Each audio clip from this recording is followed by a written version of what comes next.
Y bueno, primero que todo, muy buenas tardes, muy buenas noches, dependiendo de donde estén, dependiendo de qué tan oscuro esté.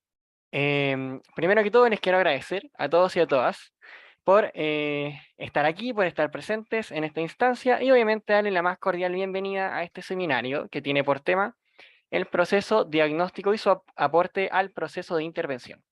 Les cuento que los docentes que impartirán la presente sesión son, por un lado, Jennifer Araya Domínguez. Ella es psicóloga clínica, tiene un magíster en psicología infanto-juvenil en contexto escolar, tiene un postítulo también en psicopatología infanto-juvenil, diplomada en evaluación psicodiagnóstica en NNA, coordinadora de centros de atención psicológica UST y supervisora de casos clínicos y prácticas profesionales.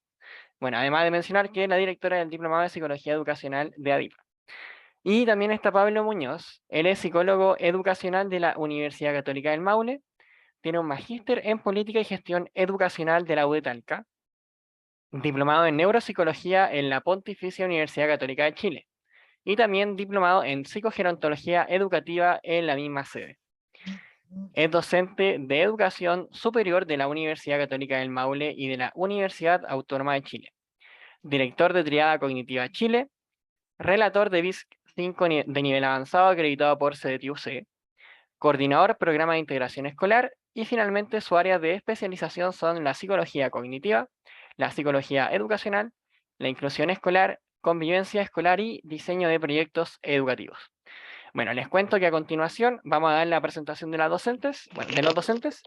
Una vez que estos terminen, les cuento que vamos a hacer un sorteo, como es de costumbre en todos nuestros seminarios, que va a ser por una beca totalmente gratuita para el diplomado en psicodiagnóstico infanto-juvenil, que va a tener su primera sesión en vivo el día 20 de octubre, ¿ya?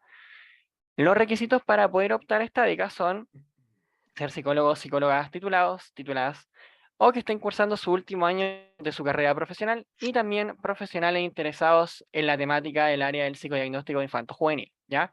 Y segundo es que el sorteo se va a realizar solamente con las personas que estén participando durante toda la sesión. Así que les invito a quedarse hasta el final, hasta participar hasta el final, y así todos y todas tengan la oportunidad de poder ganar este cupo, ¿ya? Les cuento de todas formas que el día de mañana este seminario se está grabando y el día de mañana va a estar subido en nuestra aula virtual, bueno, en nuestro sitio web, mejor dicho, el cual se los dejé en el chat, que es adipa.cl/seminarios, ¿ya? Así que, como les dije, quédense hasta el final, quedan todos y todas invitadas, invitados, invitadas, y no les quiero quitar más tiempo ya, así que les dejo con Jennifer y con Pablo para que le den inicio a la exposición del día de hoy. Así que, partámonos. Gracias, Daniel, por la presentación. Voy a partir yo con la ponencia. Aprovecho de saludar a cada una y a cada uno de los participantes. Le agradezco también que se hayan conectado. Hay un amplio número de personas conectadas y eso habla bien del interés también que hay en la actualización permanente en los procesos, especialmente de evaluación y diagnóstico, en lo que concierne a niños y niñas, principalmente, que es lo que convoca y motiva este seminario, que es el diplomado en psicodiagnóstico infanto-juvenil. Bien, vamos a iniciar la presentación. Y vamos a partir con lo que es la evaluación psicométrica, que es el primer concepto. Generalmente siempre le hacemos como el kit a lo que son los procesos de evaluación psicométrica, en nuestra formación de pregrado, y eso hace que la mayoría, no todos obviamente, pero sí la mayoría de los profesionales cuando egresan en evaluación y en su formación profesional muestran una debilidad en lo que es la evaluación psicométrica. Y este primer aspecto es lo que vamos a hablar hoy día. Eh, Cuando hablamos de psicometría, y esto significa un desafío bien importante, porque este webinar es bien, o sea, este seminario es bien breve. Por lo tanto, hablar de psicometría en poco tiempo, la verdad es que fue un gran desafío, así que traté de hacer una síntesis lo más sintética posible sobre este concepto. ¿Ya? Probablemente si les pregunto a ustedes, no lo voy a hacer, igual pueden participar, obviamente. ¿Qué es lo que ustedes asocian o qué se les viene a la cabeza cuando hablan de psicometría? Probablemente muchos de ustedes van a pensar en esto, ¿verdad? Probablemente en esta ilustración que ven ustedes en la izquierda de su pantalla, o en alguno de estos conceptos que ven a la derecha, ya que son validez, confiabilidad, estandarización, adaptación, validación, desviación estándar, psicometría, sensibilidad, especificidad, que son conceptos más bien de carácter estadístico. Entonces, cuando hablamos de psicometría, entonces hacemos alusión también a un grupo de conceptos que son propios de la estadística, y específicamente de la investigación cuantitativa. Y acá nosotros tenemos a la izquierda, ¿recuerdan qué es lo que es esto, no? Si alguien se lo puede comentar ahí en el chat, sería bastante entretenido. Lo que es, ven ustedes acá a la izquierda de sus pantallas. ¿Una distribución normal? Es una distribución, es una campana, ¿verdad? La campana de Gauss, que muestra la distribución normal respecto de una variable medida, ¿ya? Y lo que muestra es que la mayor parte de las personas se concentran acá al medio, por eso es más alta acá al medio. Acá en la parte del eje de las X van las puntuaciones de menor a mayor, y se agrupan las personas en función de los resultados. Y por eso es más alta al medio, porque la mayor cantidad de personas se concentra al medio. Y eso es lo que vamos a conocer nosotros como un rango promedio, un rango que antes también se conocía como normal, hoy día ya se dejó de usar ese concepto hace bastante años, pero está relacionado propiamente tal a un proceso de estandarización. De hecho, los procesos de estandarización en Chile y en cualquier parte del mundo lo que buscan específicamente es la campana. ¿Para qué? Para, una vez determinada la campana, identificar cuál es el nivel promedio de la población, e inmediatamente, gracias a la desviación estándar, identificar los niveles de significancia. Entonces vamos a saber, gracias a la desviación estándar, cuáles van a ser hacia arriba los grupos que se encuentran por sobre, significativamente por sobre el promedio, y también una desviación estándar hacia abajo, cuáles son los que se encuentran significativamente por debajo del promedio. ¿Ya? Entonces, bien estadístico esto, tiene una base estadística, y eso tiene una ventaja respecto de las pruebas psicológicas que no tienen esa base estadística. ¿Por qué? Porque la base estadística está asociada también a la base científica. Entonces cuentan con un pilar que sustenta la evaluación psicométrica, que es netamente científico. Y eso le da obviamente mucha validez y mucho peso. El otro gran pilar es el teórico. Entonces cuentan estas pruebas estandarizadas para evaluar variables psicológicas, esos son los test psicométricos, están dirigidas a evaluar, por lo tanto, variables psicológicas, con una base que es estadística y otra base que es teórica. Y eso significa un gran desafío. ¿Por qué? Porque la teoría avanza, las teorías se mueven, las teorías se van perfeccionando, se van cuestionando, se van eliminando también con el correr de los años, y eso hace también que los test psicométricos también vayan nivelándose hacia arriba y vayan actualizándose cada cierto tiempo, además de los cambios culturales en los cuales estamos inmersos. Los criterios, los conceptos de validez alude a que el test estandarizado, les voy a pedir que si pueden guardar silencio, por favor, todos. Si el criterio de validez alude a que el test evalúa lo que dice medir, es decir, el título del test, es decir, evaluación de inteligencia, evaluación de autoestima, evaluación de autoeficacia, el título se relacione a los ítems que contiene el mismo test, ¿ya? Es decir, que hay una alineación en lo que pretende medir el test con lo que en realidad mide. Y la validez se obtiene, ¿verdad? Un test se valida gracias al juicio de expertos, se somete el test a juicio de expertos, o también la segunda forma de hacer un proceso de validación es cruzar o emparejar un test con otro test que ya está listo, ya está emparejado, y por lo tanto se aplican el test nuestro, el test nuevo, con otro test que ya está totalmente validado, y si correlacionan juntos, ¿verdad? Es decir, personas que tienen alto puntaje en el test que está listo, y también alto puntaje en el test nuestro, en el test nuevo, hacia arriba, ¿verdad? Correlacionan. O si ocurre lo contrario, si personas que tienen bajos puntajes en el test que está validado, también tienen bajos puntajes en el test nuevo, significa que los test correlacionan juntos. Van hacia arriba en el grupo de alto desempeño, y también tienden a tener puntajes bajos, similares, en grupos de bajo desempeño, y eso significa que el test también cuenta con validez. La confiabilidad es un concepto que da cuenta del nivel de variación que existe en una aplicación a una persona en distintos momentos. Y cuanto menos variabilidad haya entre la evaluación 1 y la evaluación 2, sin haber un proceso de intervención entre medio, va a dar cuenta de que el test es estable o consistente. Imaginemos una pesa. Una pesa, nosotros nos subimos una pesa, y si pensábamos 90, y después nos bajamos y nos volvemos a pesar y la pesa nos marca 85, ¿verdad? Lo que vamos a asociar con la pesa es que la pesa está mala, ¿verdad? ¿Cierto? ¿Por qué? Porque muestra distintos resultados en distintas medidas. Pasa lo mismo con los test psicométricos. Los test psicométricos, entonces, cuentan con una confiabilidad, es decir, muestran una consistencia en la evaluación 1 y la evaluación 2, sin haber un proceso de intervención entre medio. El concepto que evalúa la confiabilidad es el alfa de Cronbach, y en general las evaluaciones psicométricas chilenas muestran muy buenos indicadores en el alfa de Cronbach, que varía de 0 a 1, y en general están bastante cercanas al 1, tanto en la batería BISC-5 como en la batería BISC-4. Y también en otros test psicométricos, como son, por ejemplo, las baterías para evaluar conducta adaptativa.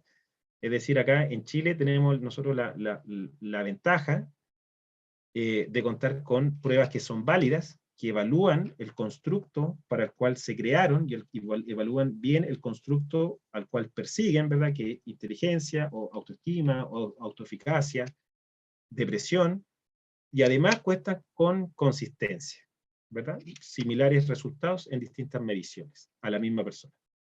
Bueno, el proceso de estandarización ya lo comentamos. El proceso de adaptar un instrumento también forma parte de lo que es la psicometría. Adaptar un instrumento consiste en traer un instrumento ya creado desde el exterior y realizarle ajustes al vocabulario, a la traducción, hacerlo más comprensible, aplicarlo a un pequeño grupo de personas para que analice los ítems. Es un proceso que es mucho más simple que la estandarización. ¿Por qué? Porque no significa que vamos a establecer categorías o rangos. Ya en los procesos de estandarización, lo que persiguen los procesos de estandarización es traer el instrumento, al igual que en la adaptación, pero lo que perseguimos acá es buscar las categorías. Y en los procesos de adaptación no están. Entonces, uno puede adaptar un test español a Chile, pero sigue siendo un test al final español, porque se sigue comparando la población con la población española al final. ¿Ya? Pero en cambio, un test que está estandarizado, lo que hacemos nosotros luego es que vamos a establecer normas propias para el país. Y las personas, los resultados se van a comparar, pero ya no con los españoles, ni con los mexicanos, sino que se va a comparar con la población chilena. Profesor, ¿Sí? disculpe, ¿sería el caso del WISC?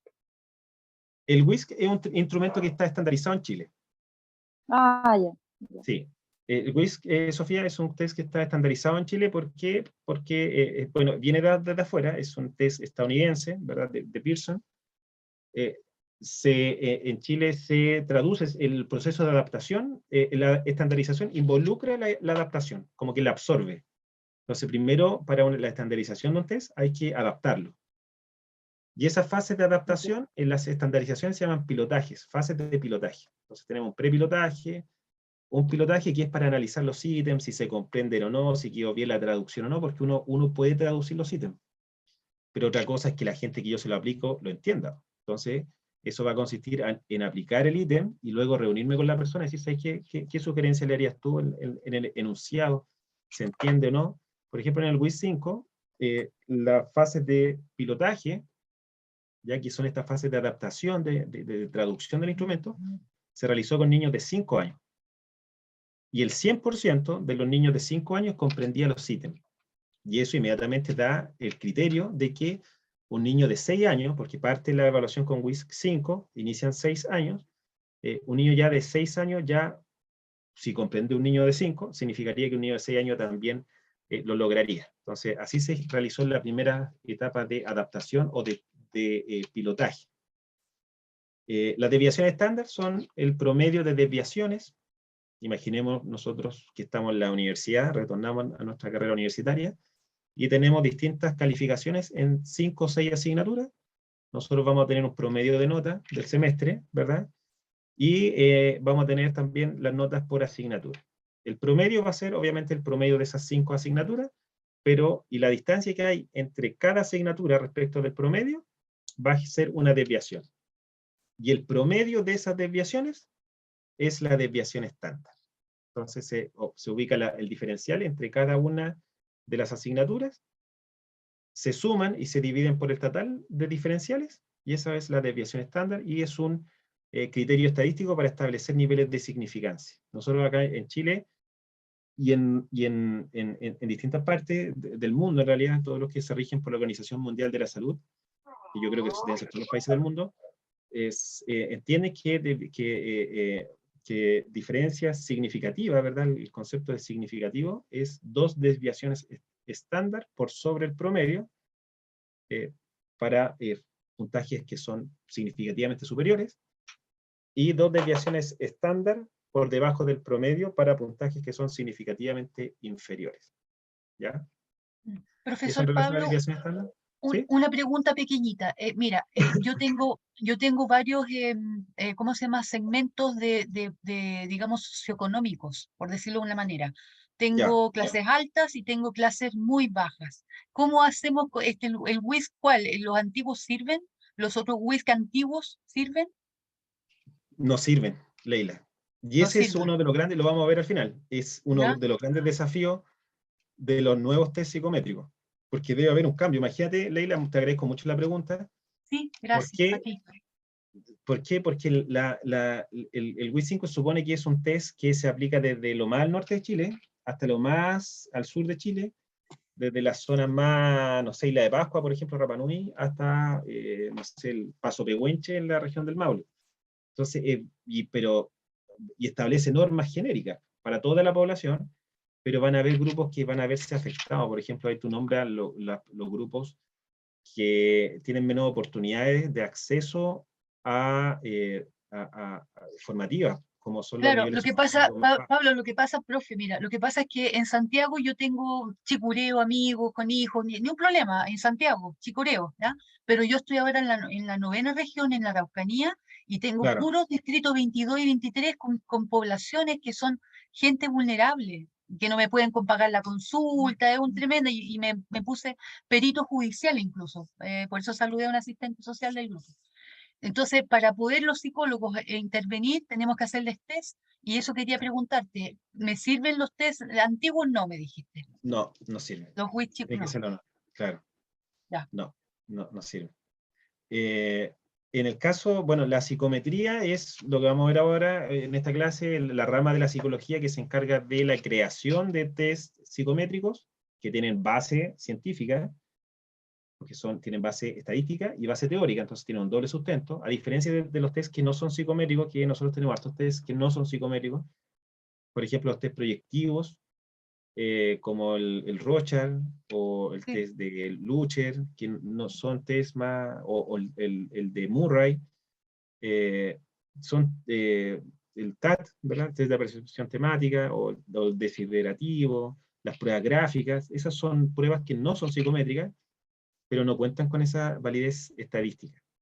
Se han hecho intentos de tratar de tener, por ejemplo, existe un sistema de Exner para el Rorschach y para el Sulliger, pero son intentos al final, ¿verdad?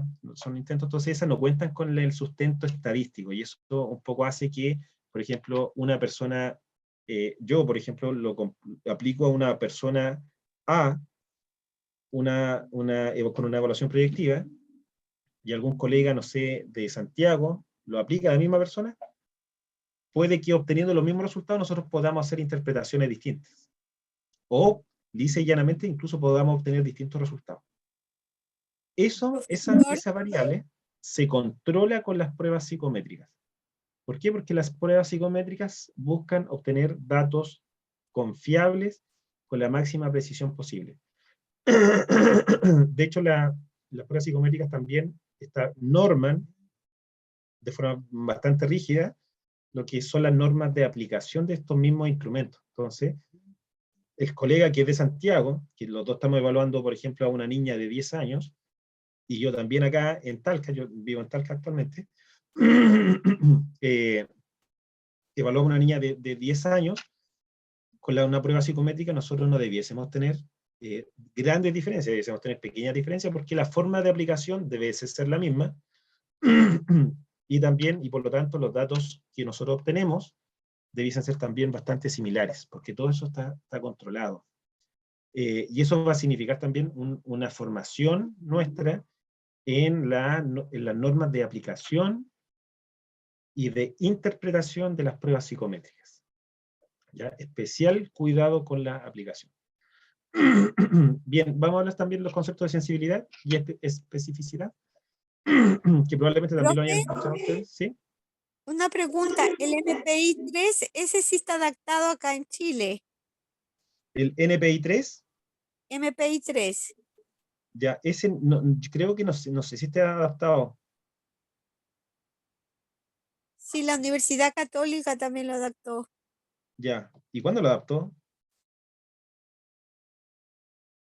Hace mucho tiempo, hace muchos años, y estaban trabajando en la siguiente actualización. Ya.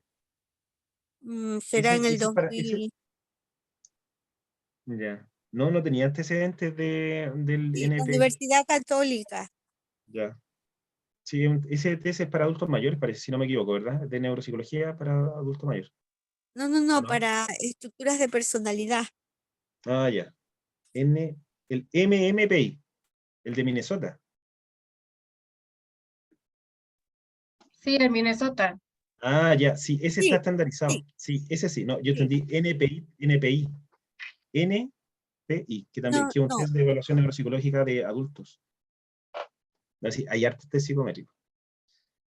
Bueno, una prueba sensible es una prueba que arroja luces respecto de un funcionamiento de un determinado rasgo. Pero se diferencia de una prueba específica, que la prueba específica cuenta con mayor grado de certeza respecto del rasgo que nosotros queremos medir. ¿Ya? Una prueba específica, por ejemplo, ahora que estamos en modo pandemia todavía, por ejemplo, un PCR. Un PCR no es sensible. Un PCR es específico, o sea, es determinante en cuanto a diagnóstico o no diagnóstico de de COVID. Por ejemplo, ya es una prueba, es un test específico. Por ejemplo, las escalas Beckler o Bechler son específicas porque son determinantes y concluyentes de un diagnóstico de discapacidad intelectual. Entonces no son sensibles. O sensible significa que entrega luz, aproximaciones que es necesario explorar un poco más para llegar al diagnóstico. Las pruebas proyectivas y las pruebas gráficas son pruebas sensibles, que por sí solas no otorgan diagnósticos, que nos arrojan información muy valiosa, ¿sí? Muy valiosa, pero que nosotros debemos también saber usar, saber interpretar, conocer también cuáles podrían ser los límites de la evaluación, también hasta dónde podemos llegar, quizá necesario que aplicar después de ese instrumento proyectivo, otro instrumento proyectivo para indagar más, o corregir una entrevista y hacer una nueva entrevista, ¿ya? A diferencia de las pruebas psicométricas que cuentan con este sustento de ser específicas. ¿Por qué? Porque cuentan con validez y cuentan con confiabilidad, es decir, cuentan con todo el sustento científico detrás. Bien, pero ¿cómo debemos entender nosotros la psicometría? Entendiendo que tiene sus cosas buenas, ¿verdad? Tiene cosas muy buenas. Uno cuando utiliza una prueba psicométrica es como, ¿verdad? Y de hecho se ocupa mucho en la selección laboral, test psicométricos, ¿verdad? Psicolaborales, y son concluyentes, o sea, identifican claramente cuáles son los rasgos de la persona, del postulante, tiene sus formas también para controlar, sus métodos para controlar la consistencia de la respuesta, porque aparece, por ejemplo, la pregunta 3 y la pregunta 63 la misma, la pregunta 16 y la 55. Entonces, las pruebas psicométricas tienen hartas ventajas, especialmente derivadas de la estandarización, de lo que es la validez y la confiabilidad, pero nosotros debemos entenderla que es una técnica, son técnicas dentro de un proceso de evaluación que es mucho más complejo. El proceso de evaluación psicológica Idealmente debe contemplar la evaluación psicométrica, pero nosotros en Chile, si bien hemos avanzado harto en test, en contar, ¿verdad?, la disponibilidad y en la oferta de test psicométricos, lamentablemente sí no es suficiente. Y probablemente yo necesito un test psicométrico para un niño que no se ajusta, por ejemplo, un niño con necesidades educativas especiales, como autismo, por ejemplo, que probablemente no me sirva un WISC, aplicarle un WISC. Entonces, necesitamos nuevas herramientas también, distintas, que sean complementarias a nivel psicométrico, entre ellas, para determinados grupos más especiales que no responden, aunque hay niños con autismo que responden bien, bastante bien, pero hay otros que no. O niños, por ejemplo, con déficit atencional o con una hiperactividad muy fuerte, que también les cuesta mucho tiempo estar concentrados y resolver de forma bien estable o relativamente estable las tareas de estos tests. Entonces la evaluación psicométrica en el fondo consiste en un proceso, y así debemos entenderlo, es un proceso de recogida de información de variables psicológicas que son cuantitativas, que se intentan medir. ¿Ya? De esa forma debemos verla nosotros, no debemos ser concluyentes, así como que los resultados de la evaluación psicométrica mandan, no, ¿ya? Es una herramienta dentro de más herramientas, que es una herramienta muy importante, pero que, dadas las características actuales, los procesos de evaluación psicológica actuales son muy integrales. O sea, la información que yo recopilo de la evaluación psicométrica es una parte, pero también voy a necesitar otras fuentes de recogida de información, como entrevistas, por ejemplo, hacia los papás o hacia la mamá, entrevista, por ejemplo, el mismo niño o niña, revisar documentación previa, por ejemplo, algún informe fonoaudiológico de hace 3 o 4 años atrás, la observación de conducta, es decir, finalmente se trata de técnicas que son cualitativas y técnicas cuantitativas. Dentro de las cuantitativas están las evaluaciones psicométricas, pero también deben ser complementadas por evaluaciones más de características cualitativas. ¿Por qué? Porque el proceso de evaluación diagnóstica psicológica es un proceso integral. Y la mejor forma de hacerlo integral es recopilando información a través de distintos métodos. ¿Cómo vamos a entender la psicometría? Vamos a entender la psicometría como la rama de la psicología, un pequeño apéndice de la psicología, que se encarga, y esto es súper importante, mediante de teorías, métodos y técnicas, de la elaboración y aplicación de test estandarizados, para la evaluación indirecta de variables psicológicas, con el objetivo de hacer descripciones, clasificaciones, diagnósticos, explicaciones o predicciones, que permite orientar una acción o tomar decisiones sobre el comportamiento de personas en el ejercicio de la psicología. Fíjense de los conceptos: describir, clasificar, diagnosticar, explicar, predecir. Nos falta uno que es súper importante. ¿Cuál será? Si tienen un minuto. ¿Predecir quizá? ¿Cuál?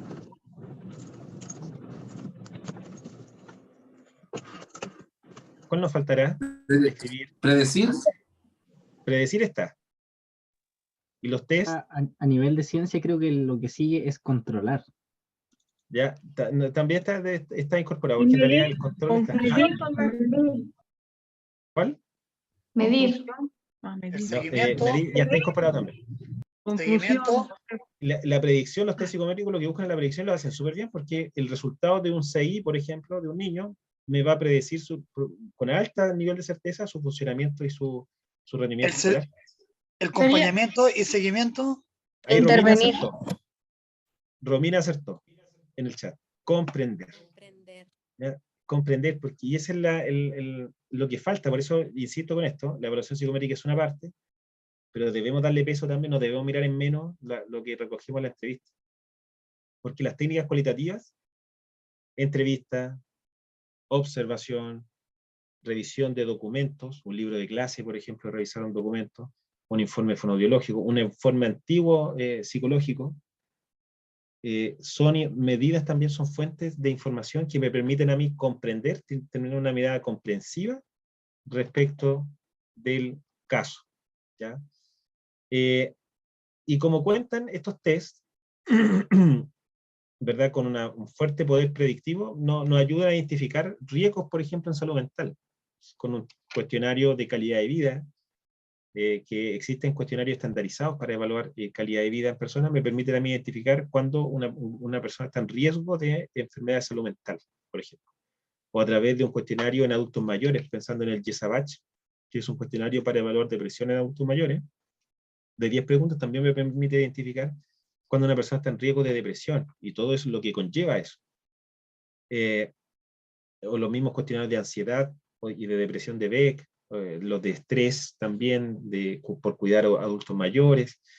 Es decir, son bien predictores. Y si nos salimos un poco de la psicología y nos metemos al campo de la educación, en el ámbito educacional, además de las pruebas psicométricas, también se aplican otras pruebas estandarizadas, como son el CIMSE, o como lo fueron durante varios años las pruebas de selección universitaria. Son pruebas estandarizadas que son buenas predictoras, ¿verdad? Y uno puede, y aunque no nos guste, lamentablemente, las pruebas están bien hechas porque muestran una diferencia significativa entre el nivel de bajos recursos, ¿verdad? El nivel socioeconómico bajo y el nivel socioeconómico alto. Eso lamentablemente, pero si imaginan no hubiera los resultados del test, de la aplicación, mostraran que no hay diferencias, sería súper raro, ¿verdad? Como que uno las cuestionaría así, pero ¿cómo?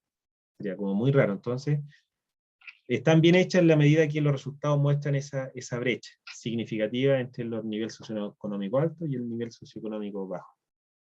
Y también nos permite predecir también el funcionamiento y el éxito académico del grupo de alto desempeño y del grupo de bajo desempeño. Es decir, que con esto quiero cerrar esta idea, la psicometría o las mediciones estandarizadas en educación, en psicología, en sociología, realizan muy buenas predicciones.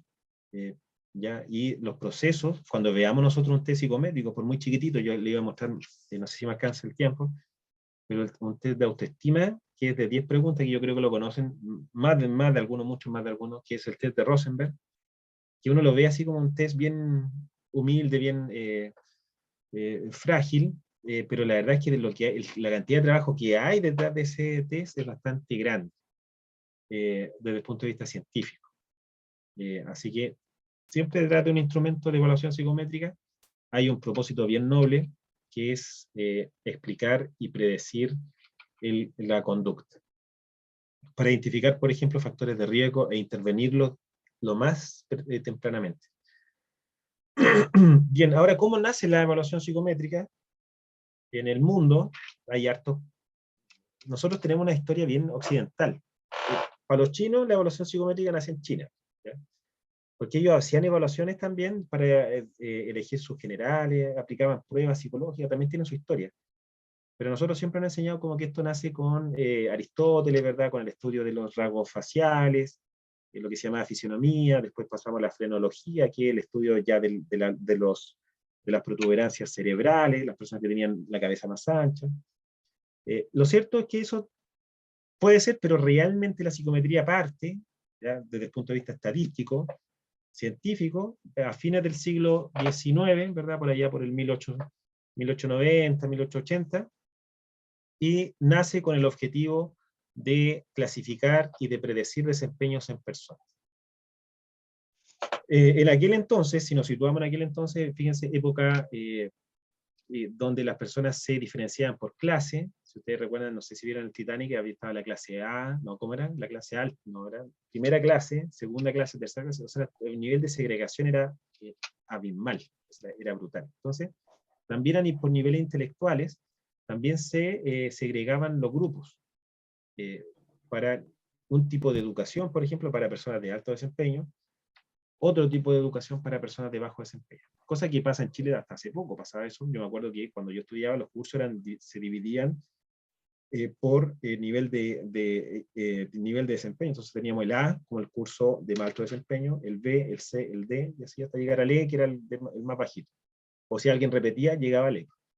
Entonces, ese tipo de segregación se daba mucho en esta época, y era parte como del paradigma de aquel entonces.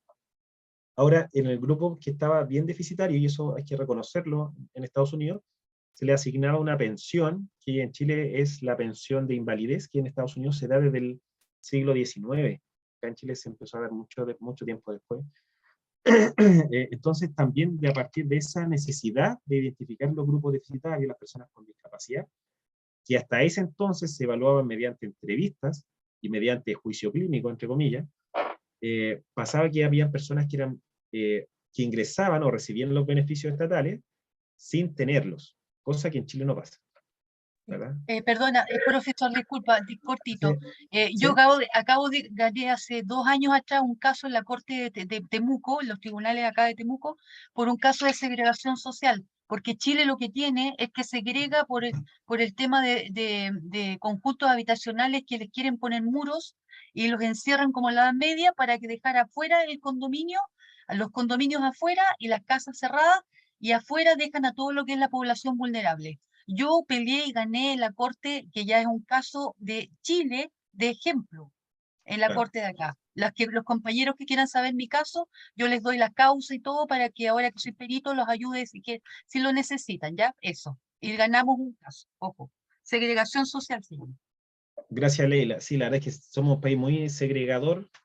Hay países que son más segregadores que el de nosotros, pero nosotros estamos dentro de los países que segregan más. Bueno, pero ese es otro tema. De hecho, los países, si uno analiza los sistemas educativos, yo analizo mucho los sistemas educativos, porque hago clases de eso también, los sistemas educativos menos segregadores son el finlandés, el noruego, el sueco. Imagínense, ¿y cómo son los resultados de esos sistemas que son menos segregadores? O sea, hay altos niveles ahí de diversidad intelectual, y también hay alto nivel de diversidad socioeconómica, porque esa es la real inclusión, son en esos dos niveles. El nivel intelectual, que en el curso de mi hijo o hija haya niños de distinto nivel intelectual. Y además que hayan niños de distinto nivel socioeconómico, ¿ya? Esa es la verdadera inclusión que necesitamos hoy día en el sistema. Para que el de abajo aprenda del de arriba, y el de allá aprenda del de acá, y se arme esa diversidad.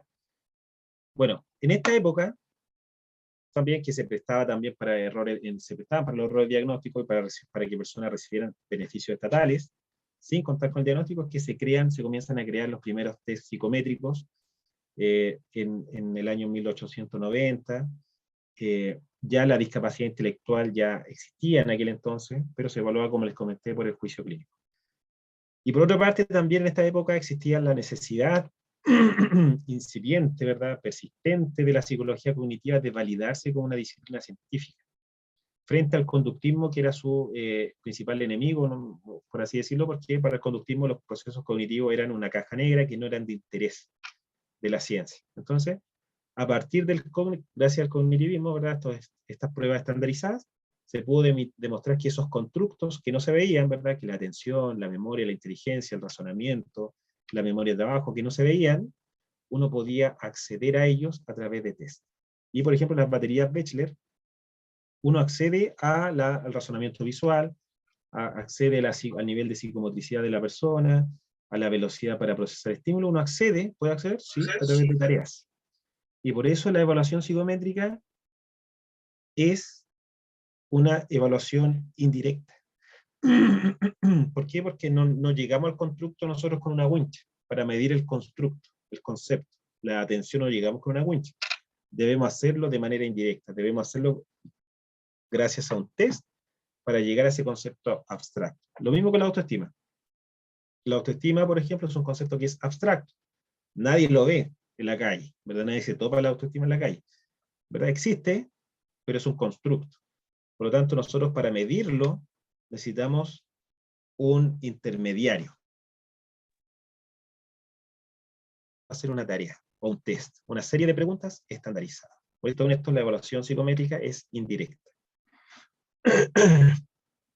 Bueno, los padres de la psicometría, Francis Galton, Wilhelm Wundt, ¿ya? Ellos fueron los pioneros en lo que es la psicometría. Ellos estaban destinados, ¿verdad?, a evaluar las capacidades humanas, su relación también con la genética en aquel entonces, y también iniciaron los estudios de inteligencia, pero no con el concepto de inteligencia, pero sí con el concepto de capacidad. Entonces evaluaban las capacidades de las personas, pero ellos cometieron un error que en ese momento, obviamente no lo hicieron con mala intención, que es evaluar la inteligencia, asumiendo que la inteligencia es capacidad sensoriomotora. Entonces ellos evalúan capacidades sensoriales más que inteligencia. Y por ejemplo, no sé si ustedes recordarán estos dibujos de figura y fondo de la Gestalt, se utilizaban mucho en aquel entonces, y se medía el tiempo de respuesta para identificar el estímulo. Entonces la persona, por ejemplo, cuando veía a la mujer joven, la identificaban ya a la mujer joven, toman el registro de tiempo, y después tenía que detectar a la mujer viejita. No sé si se acuerdan ustedes, me pueden decir en el chat si se acuerdan de eso, de la Gestalt, de figura y fondo, y se evaluaba de esa forma. Entonces pero eso no era inteligencia, era lo que cuestionaba Alfred Binet, que eso no era inteligencia, sino que la inteligencia, esa para Binet, eran habilidades sensoriales, pero no eran habilidades de inteligencia. Entonces, Alfred Binet ya habla de inteligencia, y él señala que la inteligencia no se mide con capacidades sensoriales, sino que las capacidades sensoriales no tienen nada que ver con la inteligencia. La capacidad intelectual de una persona se evalúa a través de procesos cognitivos complejos, como son, por ejemplo, el razonamiento. ¿Ya? Entonces, evaluando capacidades de razonamiento, nosotros evaluamos inteligencia. Y ahí un poco deja de lado, y ahí marca un giro, ¿verdad?, lo que es la psicometría en evaluación de inteligencia, dejando un poco de lado lo que son a Francis Galton y Wilhelm Wundt, que se quedaron más en el área más sensorial, evaluando tiempos de reacción auditiva y visual, y da un vuelco hacia los procesos cognitivos superiores, que es lo que hasta el día de hoy, desde aquella época de 1890, hasta el día de hoy, se entiende como inteligencia. Obviamente los procesos de evaluación de inteligencia han cambiado, ¿verdad? Un test de Raven, el test de Raven es de John Raven, es del año 1930, aproximadamente, ¿verdad? Pero sigue vigente hasta el día de hoy, pero evalúa un área de la inteligencia, pero no la inteligencia en su conjunto. Entonces ha cambiado mucho cómo se evalúan la inteligencia, ha habido teoría también de Spearman, del factor G, de pequeños factores más pequeñitos también que integran este factor G. Es decir, los modelos teóricos, y ahí podemos ver cómo los modelos teóricos también avanzan, y si avanza el modelo teórico, también va a avanzar el test. Y nosotros lo vivimos acá en Chile, yo creo que en México y en otras partes del mundo también, con la actualización del test de las baterías Bechler de BISC-5, ¿verdad?, que es distinta al BISC-4 o al BISC-3, que es el que tenemos en Chile. ¿Por qué? Porque la teoría avanzó, y también avanzó la cultura, ¿verdad? La tecnología avanzó, y eso genera que los niños de hoy sean muy distintos a los niños y niñas de hace 20 años atrás, o ¿cuánto tiempo? 15 años atrás. En Chile, la psicometría se inicia en el año 1928, con la adaptación del primer test de inteligencia, de este hombre que vimos atrás, de verdad, del francés Alfred Binet, y lo realiza en Chile Luis Tirapegui, que probablemente nadie lo conozca, muy pocas personas lo conozcan. Él fue el encargado de adaptar también este test, que estandarizó el test de Binet y Simon, que es básicamente el mismo de Stanford Binet, solamente que ya Stanford Binet es con el nombre de la institución, detrás con la marca Stanford, pero es básicamente el mismo test, harto tiempo después, pero ya Chile fue de los primeros países de Latinoamérica, si no el primero, en tener un test adaptado, que para ese entonces era algo bastante complejo. Ahora sabemos nosotros que adaptar un test es traerlo desde el extranjero, actualizarle el vocabulario, simplificarlo, ¿verdad?, eliminar quizás algún ítem porque no se comprende, modificar la escritura, pero cosas cosméticas, y aplicarlo a un pequeño grupo de personas para ver si se comprende o no, y establecer como acuerdos mínimos. Por lo tanto, pero eso para esa época, 1928, la verdad es que fue un avance notable. Y Luis Tirapegui es el padre de la evaluación psicométrica en Chile, y también es el padre de la psicología educacional en Chile. Él fue el primero en hablar de psicología del aprendizaje en aquel entonces, porque la psicología siempre se asoció a la psicología clínica. Y Luis Tirapegui también en esta época ya comienza a hablar de psicología del aprendizaje. Con mayor razón, obviamente, el padre de la evaluación cognitiva estandarizada o psicométrica en contextos escolares, con mayor razón. ¿Ya? Él es el fundador. Y como les comentaba, entonces vamos llegando ya al final de este seminario, bien cortito, bien intenso. La evaluación psicométrica cuenta con criterios de validez y de confiabilidad, por lo tanto cuenta con un respaldo científico bien importante. Cuenta con modelos teóricos y metodológicos y técnicas propias de la psicometría. Es importante conocer las normas de aplicación de cada instrumento, las normas de puntuación y corrección, de interpretación, y eso significa también un compromiso por la actualización nuestra. Y también destacar que el segundo gran momento, acá no está, pero el segundo gran momento de la psicometría, el primero está a fines del siglo XIX, 1890 aproximadamente, el segundo en la década del 70. En la década del 70 ya se comienzan a masificar lo que son las baterías o los test de inteligencia principalmente,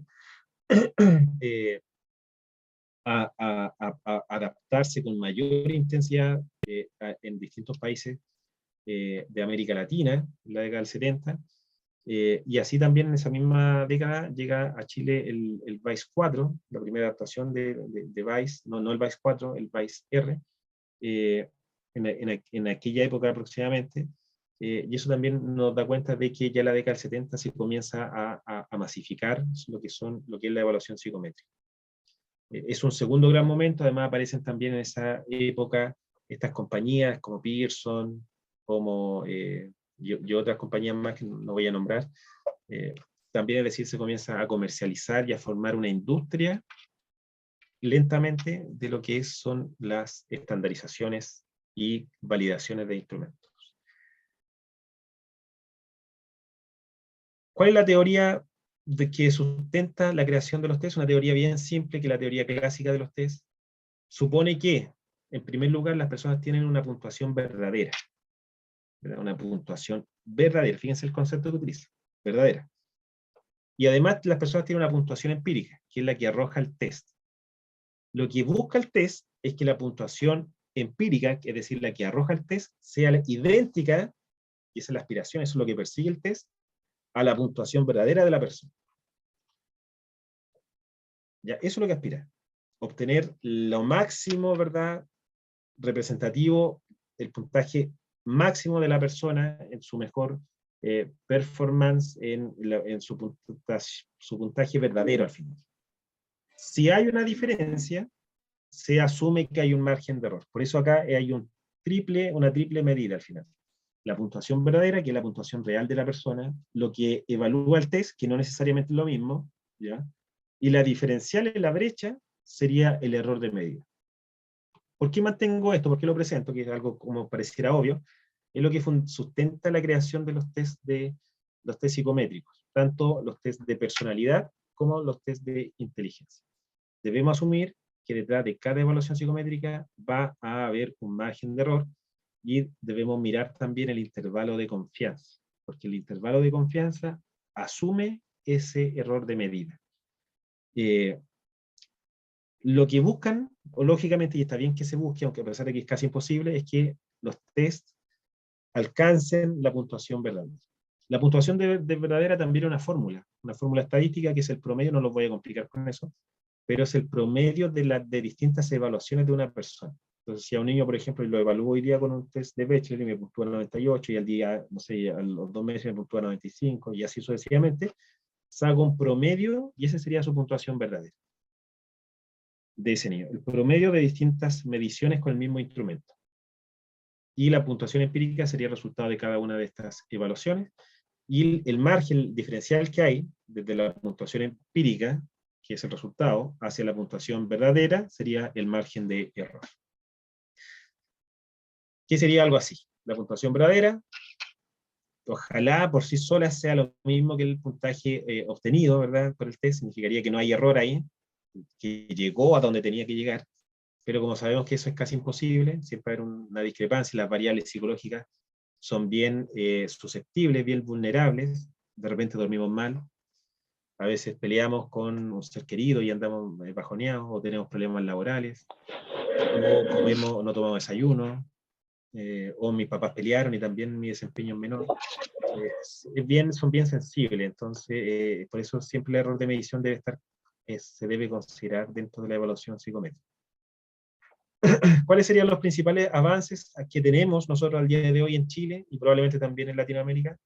Que ha habido un interés cada vez mayor en estandarizar test, y eso, y en actualizar, además de crear y estandarizar, en actualizar, y eso lo que amplía la oferta. Y si tenemos más test de inteligencia, por ejemplo, o más test de personalidad, mejor, porque siempre va a haber un test que se pueda ajustar a un determinado grupo. ¿Ya? Por ejemplo, a la población ciega, que no podría ser evaluada con una batería Bechdel, sino que ellos puedan tener, quizás, evaluar inteligencia de forma auditiva con un test que correlacione muy bien con el test de Bechdel. ¿Ya? Yo creo que hacia allá van los desafíos. Profesor, Pero hemos avanzado mucho, ¿sí? ¿y existen esos tipos de test? En Chile no. Y Ya. por eso los avances tenemos más, pero nos falta. Debiesen haber, bueno, actualmente lo que se utiliza es, para el lenguaje de señas, se puede aplicar, nosotros aplicar con un intérprete de señas al lado. Se podría hacer esa evaluación.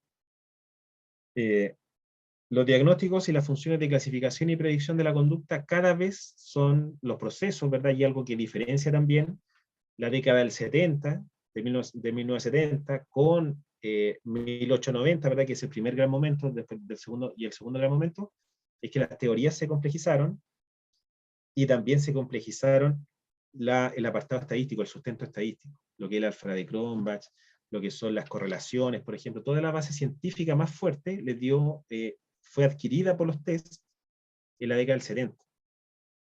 Entonces, en el fondo, se volvieron más robustos, las teorías también se fueron complejizando en la década del 70, ya teníamos la inteligencia ya no entendida como una unidad global solamente, sino que era una unidad global que se agrupaba o que integraba distintas habilidades más pequeñas, y para cada habilidad más pequeña debía haber una tarea que midiera esa pequeña habilidad que después se agrupara en un todo. Entonces eran teorías mucho más robustas que la del 1890. Por eso es un segundo gran momento que le da mucho peso teórico y mucho peso estadístico a las baterías. Nos falta, pero hemos avanzado muchísimo y eso hay que reconocerlo. O sea, hace 15 años atrás teníamos el WIS 3 y no teníamos más. O sea, y ahora tenemos el WIS, tenemos VICE, hay instrumentos de conducta adaptativa, se van a estandarizar pronto nuevos instrumentos de conducta adaptativa, de funciones ejecutivas también. Y no solo en el ámbito de la psicología, sino que en el ámbito de otras disciplinas. Por ejemplo, la fonoaudiología también tiene varios test estandarizados. Los tamizajes también se ha avanzado harto en ellos, que a lo mejor no son específicos, como vimos en la primera diapositiva, pero sí son sensibles, entonces pueden arrojar luces, o encender alarmas respecto de lo que podría pasar en algún caso específico, y por lo tanto sea necesario en ese caso específico profundizar con alguna técnica más cualitativa. Y también hay que reconocer que también que se han ido avanzando mucho en el uso de la informática para lo que es la corrección y en algunos casos también la aplicación de algunas pruebas. Hoy día, por ejemplo, hay software para evaluar control inhibitorio en niños o atención visual o para evaluar velocidad para procesar estímulos. Hay software y esos software obviamente tienen un precio y se aplican desde un computador y se obtienen resultados desde el computador. Ahora hay que tener mucha precaución, siempre va a ser recomendable que uno lo aplique con el niño al lado, porque ¿qué pasaría si dejamos solo al niño para completar? Pueden pasar muchas cosas, ¿verdad? Entonces, siempre es bueno la supervisión. En el caso de Profesor, hacer aplicaciones informatizadas, ¿sí? disculpe. No, pero termine y le hago la pregunta. Sí, en el caso de hacer evaluaciones informatizadas, aplicaciones informatizadas, es importante que sean supervisadas, ¿ya? Pero también en eso hemos avanzado, pero la verdad es que muy poco, faltan mucho más evaluación, muchos más instrumentos informatizados. ¿Y cuáles son los próximos desafíos, los que se vienen para las evaluaciones psicométricas en Chile? Es que sean más adaptables. Y a lo mejor nos hace cuestionarnos si realmente estandarizar para todo el país vale la pena o no, porque van a haber grupos que van a ser muy castigados, como por ejemplo los grupos étnicos, o la población étnica, que podría ser sobrediagnosticada con discapacidad intelectual, por ejemplo. O sus habilidades podrían estar subestimadas porque tienen otra cultura, ¿no? Es decir, esta cultura chilena no es tan homogénea, sino que Chile, al igual que pasa en México, ¿verdad? Son países muy diversos, muy diversos, de Arica a Punta Arenas, completamente, las personas son completamente diferentes. Y eso lleva a lo mejor a la pregunta de que será necesario hacer estandarizaciones más focalizadas, es decir, hacer estandarizaciones más para la zona norte, otra estandarización del test para la zona sur, por ejemplo, una para la zona centro, en lugar de hacer estandarizaciones tan generales, que a lo mejor eso puede pasar en México también. En México, el SIMS que tenemos acá en Chile, en México, por ejemplo, no funciona. O sea, ahí se evalúan los colegios, obviamente, porque se tienen que evaluar, pero se hacen evaluaciones mucho más contextualizadas a la realidad de cada localidad. Acá no, acá es una prueba genérica. ¿Y qué va a hacer eso? Esa prueba va a castigar, obviamente, al grupo que menos calza con el estándar, que está más alejado del estándar, y eso pasa, por ejemplo, hoy día con los grupos étnicos, y pasa mucho con la población migrante. Entonces, la población migrante también, sus capacidades podrían ser subestimadas, y hacia allá debemos avanzar, hacia pruebas psicométricas que sean más ajustables, o que sean más focalizadas en cuanto a su estandarización. Debemos también superar la función diagnóstica, salir del diagnóstico y dar un paso hacia lo que es la planificación de intervenciones a partir de los resultados confiables que vamos a obtener de las evaluaciones psicométricas. Y ese es el gran desafío, aplicar bien para obtener buenos resultados que me permitan diseñar buenas intervenciones y ejecutar idealmente esas buenas intervenciones. Adquirir entrenamiento también, un desafío para nosotros en estos instrumentos a medida que van saliendo. El que se queda atrás va a perder. Es decir, salen nuevos instrumentos, hay que estar actualizándose, formal o informalmente, aunque siempre recomendaré la formación formal, porque esto va a ir muy rápido, y a medida que pase el tiempo van a aparecer más test, vamos a ir acumulando más. Ahora, por ejemplo, está en estandarización, o está en previo a estandarización el Biennial 3, por ejemplo. Hace poco salió el ABAS 2. Luego viene ahora el Yellow Red, si es que no, ya salió. Entonces ya hay una maquinaria también que está dirigida a estandarizar y comercializar en el fondo esos test, que no es malo tampoco comercializarlo, porque se entiende que hay que venderlo. Pues, ¿no? Hay una inversión bien fuerte de universidades y organizaciones para poder estandarizar estos instrumentos. Ahora otra cosa es abusar, o sea, ¿ya? Sé que me entiendan. Y los diagnósticos, recuerden que deben ser integrales. La evaluación psicométrica no es una ley. Los resultados, recuerden que contemplan un margen de error y son un insumo dentro de algo mucho más completo y complejo, que es la evaluación integral, que es necesaria la evaluación cualitativa, recopilar información cualitativa, porque me va a otorgar a mí la comprensión completa del caso, con la profundidad necesaria, porque eso me lo va a entregar la entrevista, ¿verdad? La anamnesis, por ejemplo, y la entrevista también, y también lo va a otorgar la evaluación psicométrica, porque la evaluación psicométrica es más comparativa respecto de la población de su edad. Entonces debemos considerar siempre la evaluación integral. De hecho, los informes, por ejemplo, del decreto 170, la evaluación debe integrar vida y salud, la parte intelectual también, el área social, autonomía, escolar. Entonces son varias áreas en las que hay que entregarle sugerencias, y la sugerencia por sí sola con baterías psicométricas no se va a llegar. Entonces necesitamos nosotros otras fuentes de información que sean útiles, y muchas veces nos va a tocar dar sugerencias para el área familiar, a pesar de que el test no nos otorgue información del área familiar, pero sí vamos a llegar al área familiar gracias a la anamnesis, y gracias también a lo que es la entrevista. Entonces, hay que mirar siempre de forma integral este proceso de evaluación. Y por eso el diplomado tiene un buen nombre, que es una mirada integral e integradora, donde las test de psicométricos se complementan a los test cualitativos, no son superiores, bueno, sí cuentan con mayor validez y confiabilidad, pero se complementan. ¿Ya? No hay una rivalidad como la hubo quizá entre el conductismo y el cognitivismo en aquella época, no, ahora hay una mirada mucho más complementaria.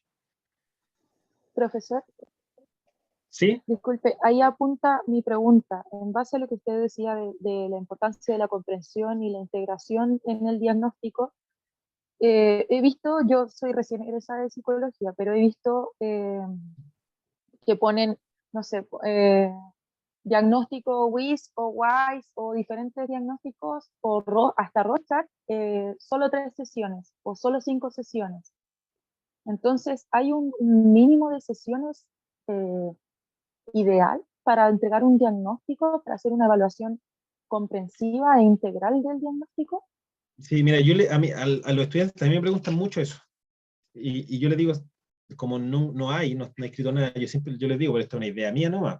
O sea, entre 3 a 5 sesiones, un proceso de diagnóstico, que incorpore la aplicación de instrumentos, una primera recogida más exploratoria, ¿verdad?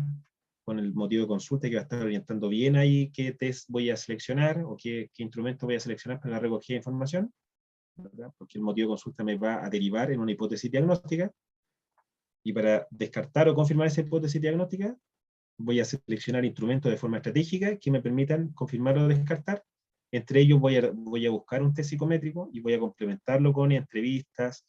Quizás voy a tener que ir al colegio también a hablar con la profesora jefe, o revisar el libro de clase, o revisar si es que hay algún antecedente del programa de integración escolar, o su rendimiento escolar en el libro de clase. ¿Ya? Voy a revisar documentos, voy a observarlo quizás en la sala de clase también. Que eso son muy buenas prácticas, ir a terreno desde lo clínico, por ejemplo, ir a hacer esa visita. Y a partir de todo eso ya puedo armarme un diagnóstico. Lo que no puede pasar es que una vez elaborado el diagnóstico, ya un diagnóstico comprensivo, lo que no puede pasar es que iniciando la fase de intervención yo me dé cuenta que el diagnóstico quedó mal hecho. Y que en realidad, ¿sabes qué? Me faltaron datos, o aparece como en la tercera o cuarta sesión de intervención que apareció otro dato relevante y que no detectamos nosotros en la fase de diagnóstico. ¿Ya? Así que no hay que ser tan rígido. Sofía parece que me preguntó. Sí, Entre 3 a 5 sesiones, pero pueden ser más. Lo ideal es que el diagnóstico, hay que invertir bien en el diagnóstico harto tiempo, y hay que hacerlo un diagnóstico de alta calidad para recopilar la mayor cantidad de información, porque de ahí al final van a aparecer las intervenciones remediales, van a salir de ahí. Hoy estoy súper pasado en la hora. Jennifer, Oye, perdóname. te iba a hacer una consulta. ¿Tú ubicas las baterías Evalúa? ¿Y qué opinión tienes de ellas? Sí, las conozco, las baterías evaluadas. Son las que hizo EOS, ¿o no? ¿Sí? ¿EOS? Sí, EOS, y que se ocupan más que todo en los PIE. Sí, los programas de integración escolar. Mira, en general tengo una buena impresión de las baterías, o sea, de la batería evaluada. Pero son muy genéricas. Ahora hay unos que son los EVAMAT y los EVALEC, que son más específicos de la lectoescritura y te entregan el nivel también lector, y también las habilidades más específicas. Las habilidades más específicas deben sugerir los planes de intervención. ¿Ya? Es decir, el enfoque el enfoque de la intervención debe estar derivado de la batería evaluada. Creo que, en mi opinión, son muy buenos instrumentos, respondiendo a la consulta. Muchas gracias. Sí. Disculpa, Pablo, me gustaría agregar justo por algunas cosas que están preguntando en el chat respecto de que si es necesario o no aplicar una prueba, qué tipo de prueba aplicar, cuántas sesiones vamos a tener. Es un poco, por si les sirve, contenidos que vamos a revisar en esta segunda parte del seminario. No sé si quieren seguir haciendo preguntas o esperan a que yo les dé la otra parte de información, a ver si en eso tal vez quedan contestadas las dudas. A menos que Rosa tenga alguna duda muy específica que solo la pueda contestar Pablo. Sí, si me permite, quisiera hacer una pregunta. Usted ya está hablando de evaluación psicométrica, evaluaciones. ¿Me podría decir la diferencia entre una evaluación clínica y una evaluación forense? ¿En qué momento nosotros vamos a utilizar pruebas o psicometría forense y en qué momento utilizamos psicometría clínica? Bueno, en el caso de la psicología forense, mira, yo no conozco mucho esa rama. Así que mi respuesta puede estar dada, o sea, puede estar muy equivocada. Ya no es un área de interés ocasional de especialización mía. pero la evaluación psicométrica debe estar en todos los escenarios posibles, ¿ya? Como una parte dentro de otras herramientas. La parte clínica tiene que estar, obviamente, porque la evaluación psicométrica lo que nos va a entregar a nosotros es un perfil de comparativo del niño o niña o adulto respecto del grupo de su edad, para saber identificar brechas, quizás esté por sobre lo esperado para su edad, o por debajo, que me permitan a mí orientar hacia dónde hay que fortalecer o qué habilidades más específicas hay que fortalecer. ¿Ya? Eso es la finalidad de la evaluación psicométrica, la parte más comparativa con su grupo de edad. En la De parte todas maneras, forense, Pablo, disculpa, en ¿sí? la parte, los instrumentos que se utilizan, entiendo yo que como en el área forense son los mismos que instrumentos que se utilizan en el área clínica, sino que el contexto finalmente va desde la ya. evidencia. Ya no es que las personas que trabajan en el ámbito forense tengan pruebas distintas. Son las mismas pruebas clínicas, pero en ese contexto. El Entonces VICE, me por estás ejemplo. diciendo que la entrevista forense es lo mismo que una entrevista No, no, no, semiestructural estoy de la hablando de clínica. los instrumentos, estoy hablando de los Entonces, instrumentos. la guía, la GNP, la guía que se utiliza para evaluar ansiedad y simulación, ¿es la misma que yo utilizaría en una evaluación clínica? Disculpa, Rosa, yo personalmente entiendo que Pablo tampoco, no son nuestras áreas de desempeño, entonces difícilmente podríamos responderte algo desde lo forense. Lo que yo te puedo contestar es que los instrumentos clínicos que utilizamos, como inventarios, pruebas psicométricas, test de personalidad, son los mismos. Ahora, el tema de la entrevista me declaro incompetente y responderte algo sería mentirte. Los profesores, chiquillos, los profesores, disculpen grupo, compañeros, los profesores tienen toda la razón. Jennifer y Pablo están diciendo que los instrumentos obviamente pueden ser aplicados a los peritos como yo, judiciales, porque depende del caso, depende del contexto, depende si el caso es contencioso o no contencioso, si es público o es privado. Todo depende de los casos en los tribunales de familia, que al final es el juez el que va a determinar si también se necesita seguir con las pericias, ¿ya? Pero creo Ok, que los entonces instrumentos que se lo hacen que en usted otros me dice países, es que puedo usar cualquier instrumento, darle el uso tanto en una perspectiva forense como en una perspectiva clínica.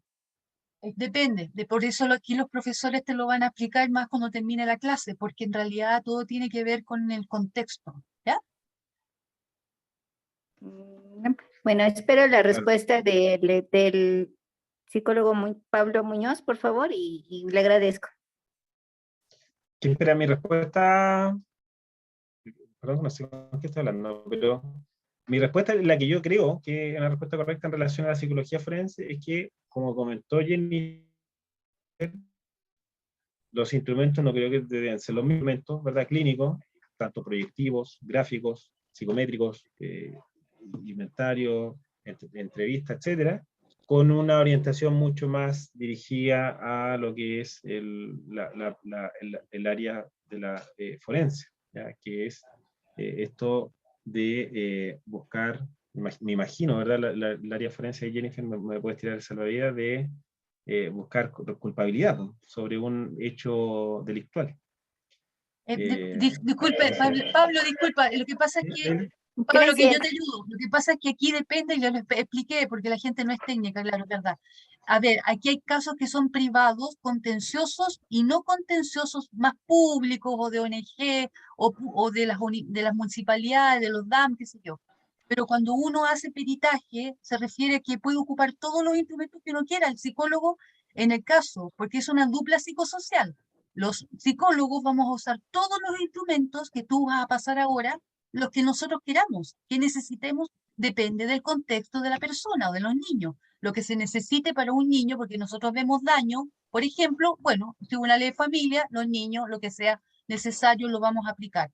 Ahora, cuando se ocupan otro tipo de instrumentos, obviamente ya estamos hablando de penal, ya no son tribunales de familia, estamos hablando de penal. Entonces ahí ya otros instrumentos, otro tipo de cosas, y la dupla psicosocial, por eso existe en Chile, ahora con la ley de nueva niñez, porque nosotros ahora hacemos una dupla para ayudar al abogado y a los jueces, porque nosotros estamos haciendo unas evaluaciones técnicas donde nuestras recomendaciones serán aplicando todos los instrumentos que ahora tú vas a nombrar, todos, viendo el caso, todos. Leila, disculpa, bueno, agradeciendo la pregunta y la respuesta que ha sido muy clara, Leila, les voy a pedir que por favor podamos avanzar en el contenido, se nos está haciendo tarde y todavía falta una parte que es importante de la presentación.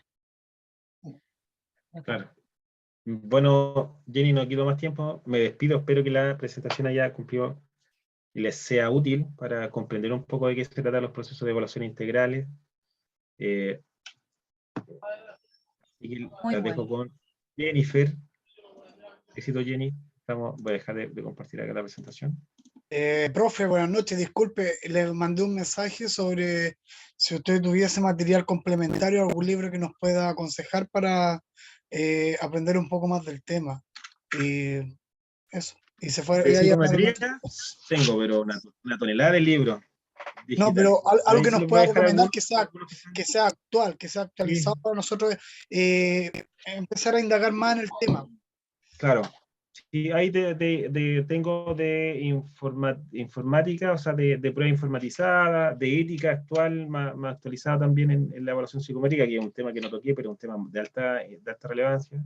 ¿Qué más? De medición en psicología también, hay otro que es de Felicia González también, que es para crear y diseñar instrumentos también psicométricos, es más un manual, que los puedo compartir sin ningún problema.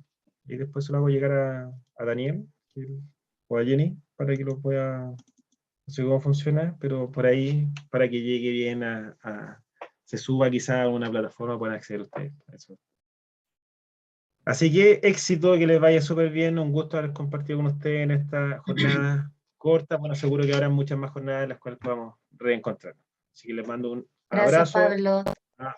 a distintas partes chilenas. Muchas chilenos, gracias. extranjeros. Actividad sexual de una manera. Chao, chao. Gracias, Chao, Jenny. Pablo. Cuídate que estés bien. Chao, chao. Chao, chao. Bueno, chicos y chicas, vamos a dar inicio a la segunda parte del seminario. Evidentemente, por muy rápido que yo hable, no alcanzo a hablar en 13 minutos. Probablemente nos vamos a pasar un poquito, pero trataré de ser lo más clara posible con la importancia del psicodiagnóstico en el fondo y de cómo poder ir incorporando, como preguntaban en el chat, distintas visiones que vayan más allá de lo psicométrico, que por supuesto es una parte muy importante del psicodiagnóstico, pero también debemos entender que no es el todo en un proceso de evaluación. Lo más importante que nosotros tengamos en cuenta que en el psicodiagnóstico tiene que ver con una evaluación completa del estado mental de una persona, que podamos hacernos cargo de alguna manera de poder pesquisar la información tanto de aquellos factores biológicos como de los factores psicológicos y de los factores sociales. Ahora bien, no existe en sí mismo ningún test que sea capaz de evaluar todo esto de manera simultánea, o que exista una sola prueba capaz de entregarnos toda esta información. Por lo tanto, acá nosotros debemos echar mano, como se dice, de todos aquellos instrumentos que nos van ofreciendo desde los distintos enfoques metodológicos o enfoques psicológicos. Por un lado, nosotros tenemos, y esto es fundamental, en cualquier área, laboral, educacional, clínica, forense, como preguntaban recién, nosotros nos jugamos al menos el 50 o el 60% del diagnóstico en una entrevista, en una buena entrevista, en un historial clínico, en una anamnesis, como mencionaba Pablo, en la revisión de los antecedentes clínicos, en la revisión de los antecedentes familiares. Nosotros, en el proceso de psicodiagnóstico, tenemos la obligación de poder captar, por decirlo de alguna manera, cuáles son todos los factores que están en juego, cuáles son nuestros factores de riesgo, cuáles son nuestros factores protectores, cuáles son los precipitantes, cuáles son los mantenedores, cuáles son los agravantes dentro de un escenario para hacer un diagnóstico. No basta con que yo tenga los resultados de una prueba psicométrica. La prueba psicométrica en sí misma, sin los antecedentes, no me sirve de nada. Si yo tengo, por ejemplo, una prueba psicométrica y a eso le agrego un test de personalidad, le agrego alguna prueba gráfica, pero no he hecho la entrevista, esos resultados no tienen ningún sentido. Por lo tanto, es nuestra función, antes de nosotros poder decidir, por ejemplo, qué tipos de instrumentos vamos a usar, qué enfoque le voy a dar, cómo voy a comprender esto, yo necesito hacer una entrevista para saber dónde tengo que indagar, dónde está el problema, cuál es el motivo de consulta manifiesto. ¿Viene de manera espontánea? ¿Viene derivado? ¿Viene obligado? ¿Viene así como la última opción? Así como cuando ya le dieron el ultimátum, o vas al psicólogo, o te retiramos del colegio, te cancelamos matrícula, o en el caso de un adulto, o vas a terapia, o terminamos la relación, etc. ¿Ya? ¿Por qué llega a la consulta? ¿Cómo nosotros vamos a saber cuándo o cómo es un buen psicodiagnóstico? ¿Cuándo un psicodiagnóstico es bueno? Primero, porque debe cumplir con una serie de condiciones. Entre eso es que la persona logremos tener de manera completa cómo es el funcionamiento global desde una perspectiva biopsicosocial, utilizando pruebas que estén actualizadas. También la idea de que este psicodiagnóstico nos permita poder explicar en qué consiste, por ejemplo, este motivo de consulta. Brindar la información del panorama general, cuáles son las capacidades, los que le decía yo, aquellos aspectos más fuertes, cuáles son aquellas fortalezas que nosotros vamos a poder utilizar después como un medio en el proceso de intervención para poder dar las soluciones posibles o una alternativa de solución de problemas. También debe tener un carácter predictivo, que en algún momento lo mencionaba Pablo también. Los instrumentos nos permiten tener ciertas predicciones o poder hacer finalmente ciertos pronósticos. ¿Qué pasa con el curso de la enfermedad o el problema con el que se llega en ese momento si dejamos las cosas tal como están? ¿Qué pasa si nosotros intervenimos? ¿Qué pasa si es que no se interviene y comienzan a conjugarse estos agravantes? Nosotros debemos dar cuenta a través de, por ejemplo, en el proceso de devolución, cuando decimos, mire, con todas las pruebas que yo apliqué, el resultado es este. Si no hacemos nada, este es el camino que va a seguir. Si hacemos algo, este es el otro camino que podemos conseguir. También, por otro lado, es importante que podamos incluir, por ejemplo, no solamente más allá del nombre técnico, de la identificación del problema de conflicto, trastorno, etc., también tenemos que lograr, más allá que identificarlo desde el tecnicismo, lograr explicar en palabras simples cómo va a afectar a este paciente de manera particular. Podemos tener 10, por ejemplo, pacientes, clientes, usuarios, no sé cómo los llamarán ustedes, con depresión. No podemos tener una intervención estándar para las depresiones, ¿ya? O sea, va a depender, por supuesto, del contexto de cada uno, donde yo voy a ir haciendo ciertos énfasis. Y la única forma de saber cómo modular esa intervención es habiendo hecho un buen proceso diagnóstico. El diagnóstico debe hacerse de forma rápida. Estamos hablando de que no debiese implicar mucho tiempo para iniciar un tratamiento. ¿Ya? Durante recién en el chat decía que algunos se demoran entre 4 y 5, entre 3 y 5, otros decía 10. Ya, 10 sesiones solo para poder identificar qué es lo que tiene, o 10 en total, como una intervención con un enfoque más breve. Eso es súper importante de tener claro, porque la idea de este proceso diagnóstico es que a mí me permita poder saber más o menos cuál es el panorama en el que me encuentro para poder intervenir. Y si nosotros hablamos de 4 a 5 sesiones, estamos hablando de un mes. Y me parece que es un tiempo razonable para poder haber invertido de manera adecuada en una buena entrevista en profundidad, ya sea con el enfoque que quieran darle, estructurada, semiestructurada, partiendo por una entrevista abierta, en el caso que sea un menor de 18 años, adolescente, niña, niño, voy primero los entrevisto a ellos, después entrevisto a los padres, los entrevisto en conjunto. Eso va a depender del modelo al cual adhiera cada uno, con pros y contras, ya uno los habrá conocido según el ejercicio profesional, pero también es importante saber de que acá no existe una regla inflexible. Muchas veces cuando nosotros hablamos de las psicologías, también tenemos que hacer ciertos procesos de adaptaciones. Por supuesto que hay algunos que son más, o que trabajan más con un enfoque cognitivo-conductual por formación, porque se han especializado. Otros pueden tener un enfoque más sistémico, otros pueden tener un enfoque más psicodinámico. Hoy día, como la primera parte de la clase fue psicometría y mencionaron esto del enfoque cognitivo-conductual, conmigo van a revisar el psicodiagnóstico desde un modelo sistémico y cómo nosotros vamos haciendo ciertas hipótesis circulares, cómo vamos evaluando el diagnóstico, ya no centrado en el paciente en particular, sino que en cómo esta situación o este diagnóstico en el fondo se pone el acento en el total del sistema familiar, o sea, reconociendo cuál es la estructura de todos los miembros que forman parte de la familia de facto de este niño. Y de alguna manera, cuando se realiza el diagnóstico o se realiza la terapia, lo vamos haciendo en fases, por decirlo de alguna manera, en distinto tiempo, pero que al mismo tiempo se van entrecruzando.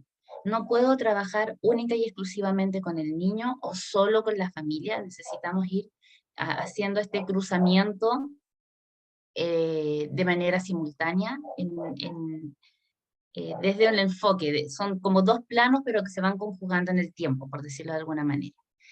Y también nosotros debemos diferenciar en este caso entre lo que la familia de alguna manera nos plantea de lo que está ocurriendo y lo que nosotros observamos también. ¿Ya? No podemos hacer una diferenciación tan rígida porque nosotros al momento de intervenir en este proceso sistémico, ya sea que lo hagamos como terapeutas o como coterapeutas, también vamos influyendo en este sistema.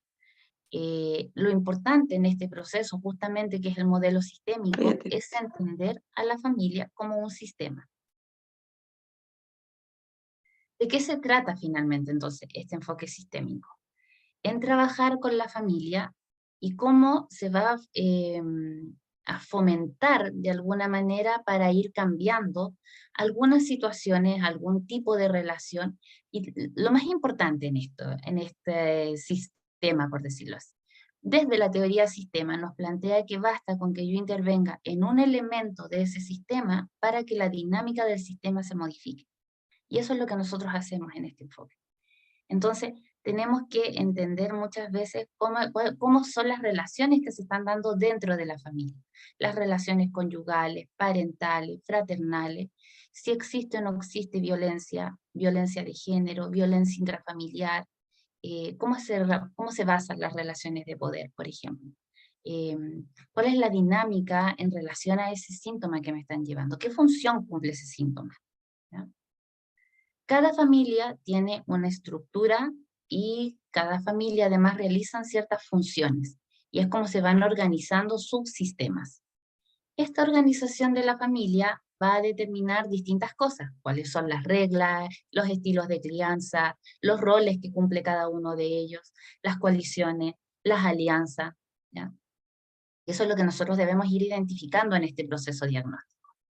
Nuestro papel es observar a esta familia y poder de alguna manera identificar y ayudarlos a reconocer cuáles son aquellos patrones que no son tan efectivos y que necesitan de alguna reestructuración, entendiendo bajo este modelo que el síntoma que puede estar presentando alguno de los integrantes finalmente va en respuesta de una dinámica familiar que no está siendo la adecuada. ¿Qué cosas nosotros vamos a evaluar acá? ¿En qué momento del ciclo evolutivo está la familia? En relación a qué momento del ciclo evolutivo está cada integrante de la familia. ¿Cómo interactúan? ¿Cuáles son las alianzas o las coaliciones familiares? Cuando hablamos alianza, estamos hablando de ciertas afinidades positivas entre dos miembros de un sistema, ¿ya? Padre-hijo, hermanos, etc. Y la coalición tiene que ver cuando estas mismas personas que tienen tanta afinidad toman una conducta en contra de otro de los integrantes de la familia a través de la exclusión, por ejemplo, ¿ya? Y que tiene que ver como con ciertos enfrentamientos que se van dando dentro de la familia. Debemos ir ayudando a reconocer cuáles son los límites intrafamiliares y los extrafamiliares, cuáles son las redes de apoyo que tienen, tanto dentro como fuera de la familia, del grupo familiar, cómo van teniendo estas pautas transaccionales, ya cuando uno va haciendo de alguna manera ciertas comillas negociaciones, conductas observadas, cuáles son las tareas, cuáles son los privilegios, si son o no acordes a la edad, cuáles son las sanciones, por ejemplo, que han acordado como familia, y cómo es el ritmo de cambio de ellos. Son sus procesos de adaptaciones, son más bien lentos, son más rápidos, son más vertiginosos, o es una constante desadaptación que se va como haciendo caos en el tiempo. Uri Bronfenbrenner es un psicólogo estadounidense que él nos plantea una forma de entender de manera global, como de manera sistémica, que este individuo es un sistema o un microsistema dentro de otros sistemas, y finalmente nosotros no podemos hacer una evaluación pensando solo, por ejemplo, en este niño, sino que tenemos que entenderlo como un sistema que está interrelacionado con otros sistemas.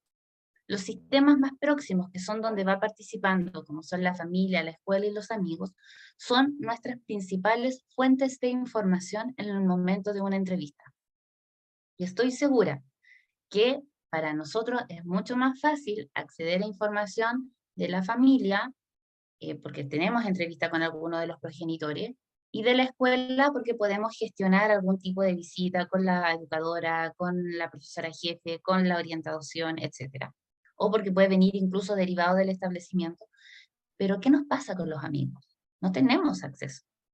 Yo no voy a ir a hacer una observación en el barrio, por ejemplo. Y muchas veces esta parte de los amigos queda un poco mermada. Eso lo podemos suplir, por ejemplo, en los procesos de entrevista, informándonos cómo son sus amigos, cuántos amigos tiene, qué tipo de relaciones, en qué contexto los mantiene.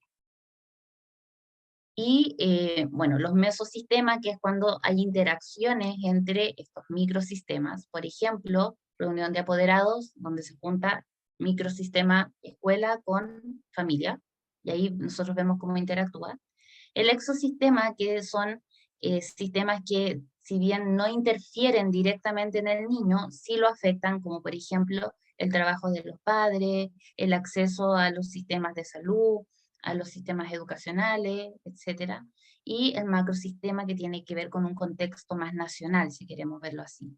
Y todo esto está atravesado por el cronosistema, que tiene que ver con el factor tiempo. No es lo mismo tener 10 años en los años 90, haberlo tenido en los 2000, o haberlo tenido ahora en el 2002, ¿ya? 2022, perdón. Nos va afectando el contexto nacional, cómo los niños van accediendo a ciertas tecnologías también. ¿Qué cosas nosotros vamos a evaluar en este sistema o en este modelo más sistémico, justamente? La estructura familiar, qué tan autónomos son los miembros de esa familia, cómo es el afecto entiéndase, afecto-disciplina, y la capacidad de negociación. Esto a nosotros nos permite entender en contexto cómo está la salud familiar. Y es importante en este proceso que nosotros aprendamos a hacer diagnósticos en 3 niveles. Nivel individual, que tiene que ver con aquellos aspectos directamente con el evaluado. A nivel familiar, entendiendo cuál es la función del síntoma, por ejemplo, dentro de esta familia, y cómo se ha estructurado la dinámica en relación a lo que está ocurriendo. Y a nivel sociodemográfico, psicosocial, si lo queremos entender también, que tiene que ver con el contexto inmediato en el que está desarrollando la vida cotidiana esta familia. Algunos de los instrumentos que nos permiten poder revisar justamente esto que estamos hablando, de los patrones, de las interacciones, del tipo de relaciones, son los genogramas. Porque acá nosotros nos permite recopilar información de hasta 3 generaciones. Tenemos al evaluado, a los padres y a los abuelos. Y de ahí nosotros extendemos hacia hermanos, etc.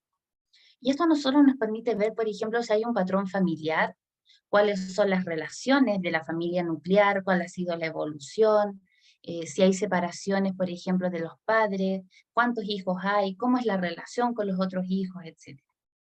Y esta evaluación nosotros la vamos, en el fondo el genograma es un mapa de la familia y nos ayuda mucho a poder incorporar, por ejemplo, a todos los integrantes que no necesariamente van a llegar a la consulta, pero que de alguna manera también influyen en la dinámica de esta familia. Es una forma de poder tener, si me permiten, como una fotografía familiar y pueden usar distintas estrategias, desde la típica con los cuadritos, los triangulitos y las líneas, pero también les aprovecho de comentar que cuando yo trabajo con genograma no lo hago necesariamente con los cuadritos, mientras la estoy construyendo con la familia, sino que lo vamos haciendo a través de imágenes, a través de simbolismos. Por ejemplo, si tu papá fuera una fruta, ¿qué fruta sería? Y vamos trabajando desde lo simbólico también, ¿ya? Una forma de poder ayudar a verbalizar, por ejemplo, aquellas cosas que no son tan fáciles de decir. El genograma nos permite entonces poder visualizar cuáles son los equilibrios y los desequilibrios de la familia y poder obtener información tanto a nivel estructural como relacional. Y eso es muy importante al momento de diseñar la intervención. ¿Cómo lo vamos a elaborar? Primero, identificando a cada miembro de la familia y los datos complementarios de nacimiento, por ejemplo, si es que hay separación de los padres y tienen otras parejas, entonces también debo incorporar a esas otras parejas. Toda la familia de origen y algún cambio que haya habido de ese núcleo familiar. Por otro lado, también tenemos que hacer el trazado de la estructura. Una vez que ya los tengamos a todos identificados, los vamos acomodando de manera horizontal, de manera vertical, incorporando desde la familia nuclear, nos vamos expandiendo. En el caso de que existan varios matrimonios, los vamos ordenando de izquierda a derecha en la medida que hayan ido apareciendo, etc.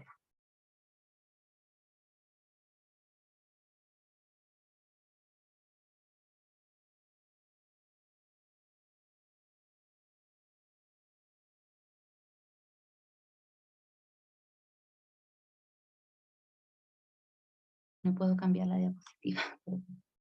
Ya. Bueno, registramos la información en relación a la estructura y los datos, cómo se va relacionando el funcionamiento. Qué tipo de relaciones tienen, si son conflictivas, si son cercanas, si son significativas, etc.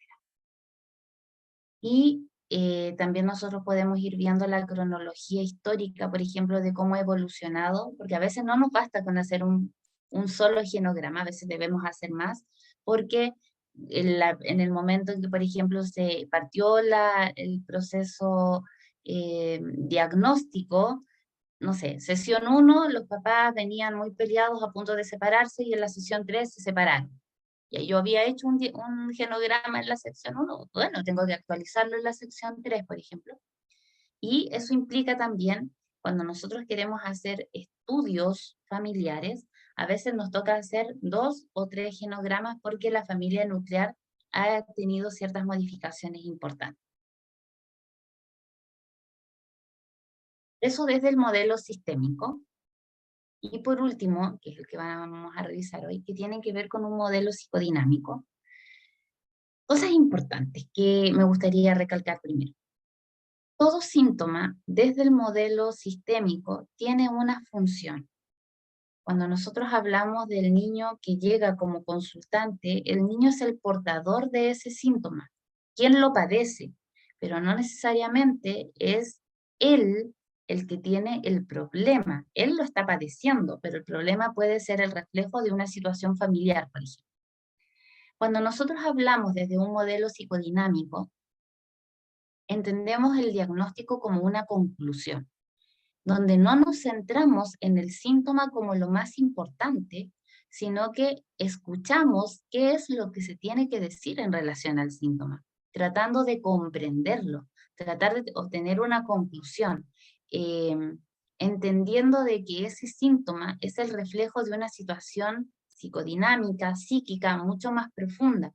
Por lo tanto, si yo centro mi atención en eliminar el síntoma, pero no elimino la causa, es posible de que, por ejemplo, un niño que llegó con enuresis, ¿ya? Y yo solamente hago entrenamiento para que deje de hacerse pipí en la cama, por ejemplo, pero no voy a la causa de lo que le provoca, por ejemplo, la angustia por orinarse en la cama, o lo que lo está llevando a orinarse en la cama, es probable que transitemos de una enuresis, que ya no la va a tener, a un insomnio crónico.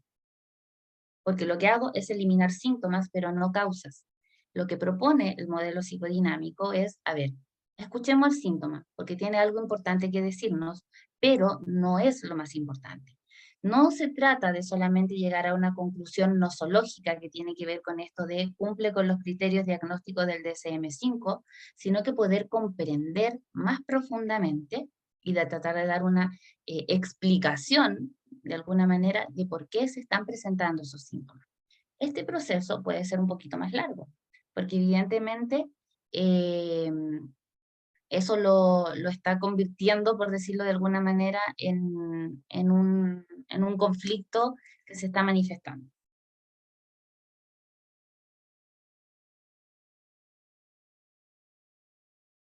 Ya. El síntoma, entonces, es el reflejo, es una manifestación de una estructura que es mucho más, como se dijera, visible, ¿ya? El síntoma es lo visible, pero no necesariamente es lo más importante intervenir. Lo que nosotros tenemos que tratar de identificar, que el síntoma nos va a dar tanta información respecto de la estructura, por ejemplo, de personalidad de una persona, que es ahí cuando toma esa connotación de gravedad, cuando nosotros vamos a intervenir directamente el síntoma, porque ya el síntoma en sí mismo puede ser una organización de personalidad compleja, como sería una organización más borderline o psicótica. Pero cuando estamos hablando dentro de la neurosis, por ejemplo, con la presencia de un síntoma, tenemos que irnos a la queja, tenemos que irnos a la demanda, ¿ya? Demanda que se está viendo reflejada, por ejemplo, en este síntoma.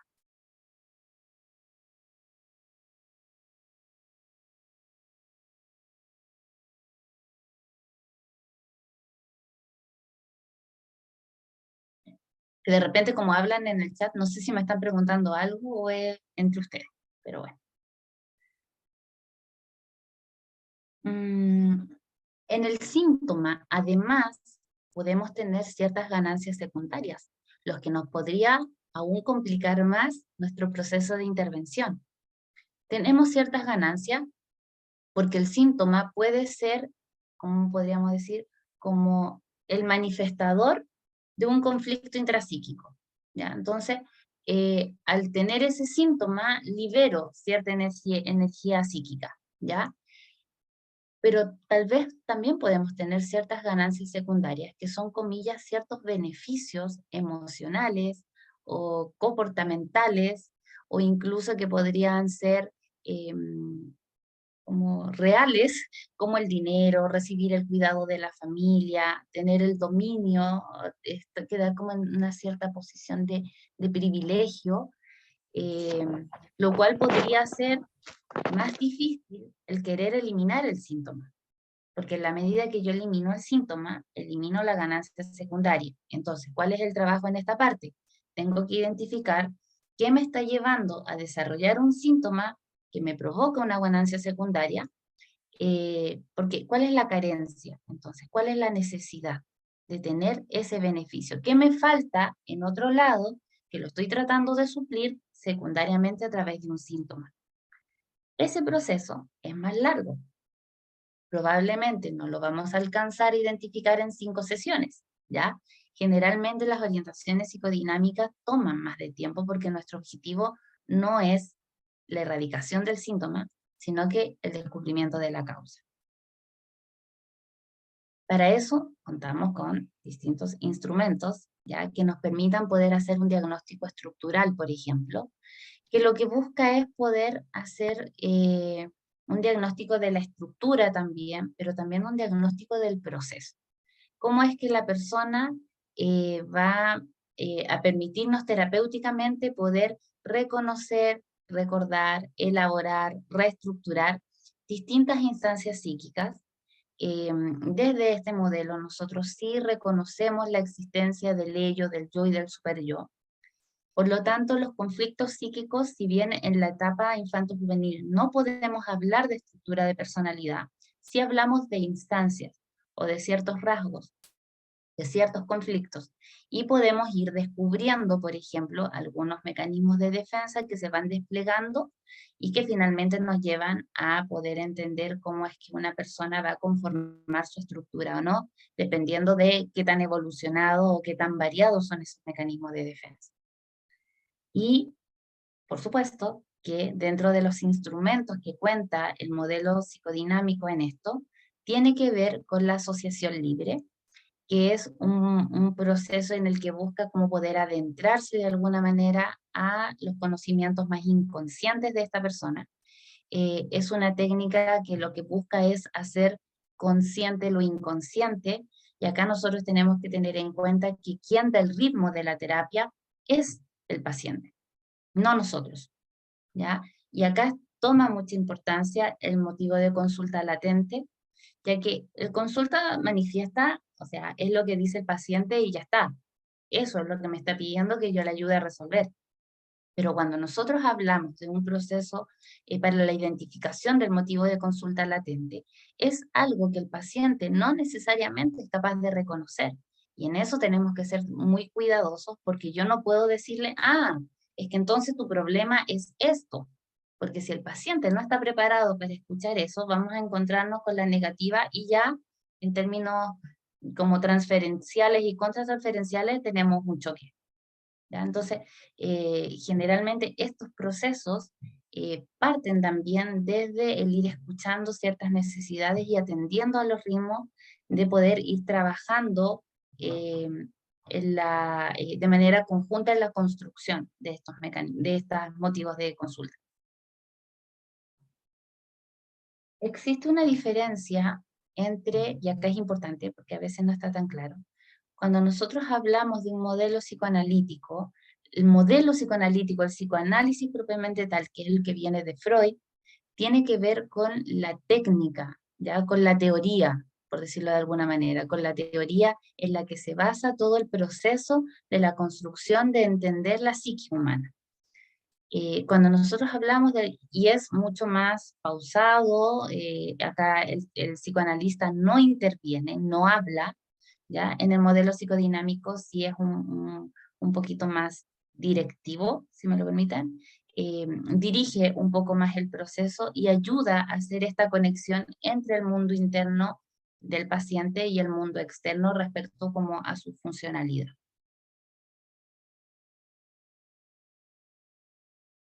Para nosotros poder adentrarnos como en la parte psíquica de una persona, en sus estructuras de personalidad, ojo que no estoy hablando de los inventarios como el MMPI o el 16PF, que son pruebas estandarizadas de personalidad.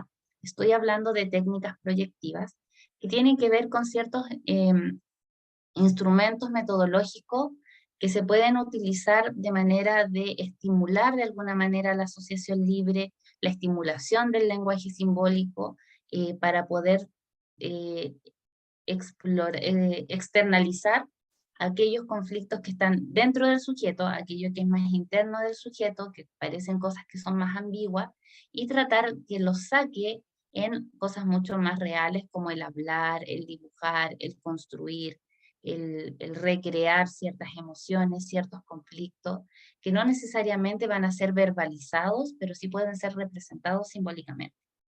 Dentro de las pruebas más conocidas tenemos el Rorschach, que por excelencia es de las pruebas proyectivas más importantes, que abarca la mayor cantidad de áreas, desde el aspecto de, el procesamiento de información, la triada cognitiva, los afectos, la mediación, la ideación, las relaciones interpersonales, la autopercepción, y finalmente nos permite ir descubriendo ciertas estructuras de personalidad y además algunos rasgos respecto de, no sé, obsesiones, ¿cuál es el otro? Algunos indicadores como personalidad antisocial, hipervigilancia, etc. Por otro lado, también tenemos pruebas que ya no son tan amplias como un Rorschach, como el test de relaciones objetales, que nos permite justamente evaluar eso, mundo interno, las relaciones primarias, las relaciones del sí mismo, con aquellos primeros objetos de amor, como las relaciones madre-padre, ¿ya? Y por consecuencia, cómo yo me voy vinculando después en mis relaciones de pareja, o en las criadas, etc. Tenemos los test gráficos que los podemos utilizar en toda la población y en todos, toda la población me refiero a niños, adolescentes, adultos mayores, personas con o sin necesidades educativas especiales, en el ámbito laboral, educacional, clínico, forense, todo. Pero también requiere de cierta especialización el tema del análisis de los test gráficos. En el caso, por ejemplo, de las láminas del CAT, también son pruebas proyectivas que nos permiten identificar cuáles son los conflictos, las necesidades, las ansiedades, los mecanismos, los temas principales, los principales conflictos en niños, desde los 4 años hasta aproximadamente los 12 o 13 años con el CAT-H. Son las mismas pruebas, que son 10 láminas, algunas que están hechas con animales y otras que están hechas con humanos, pero las escenas finalmente buscan promover los mismos contenidos. Y por último tenemos otra técnica, que es la técnica de la bandeja de arena, que es una técnica proyectiva en la que se le pide a la persona que cree su mundo, y nosotros ponemos a disposición muchas figuras, muchas miniaturas en unas cajas de madera con arena, donde ellos pueden ir creando finalmente un mundo. Es una forma de explorar, de llevar, de moldear, de manejar, de manipular aquellos conflictos intrapsíquicos que no necesariamente tienen cómo ser verbalizados y se van expresando a través de esta caja, y nuestro rol acá es observar. Observar y anotar, observar y anotar, nunca intervenir. Podemos preguntar, ¿qué es eso? ¿Qué significa esto que está acá? ¿Qué significa esto que está acá? ¿Te gustaría agregar algo? ¿Te gustaría sacar algo? ¿Qué quisiste representar en esto? Pero yo no interpreto en silencio las ubicaciones de las miniaturas. Yo pregunto, acá, el máximo creador de este mundo es quien lo está elaborando, ¿ya? ¿Por qué es importante? De alguna manera, la caja de arena se aplica en todas las edades, todas. Niños, adolescentes, adultos, existen unas cajas que son más gigantes, que se pueden aplicar incluso en familias, que son como hexagonales, son hexágonos, ya no son rectángulos. ¿Por qué es tan importante para nosotros cuando hablábamos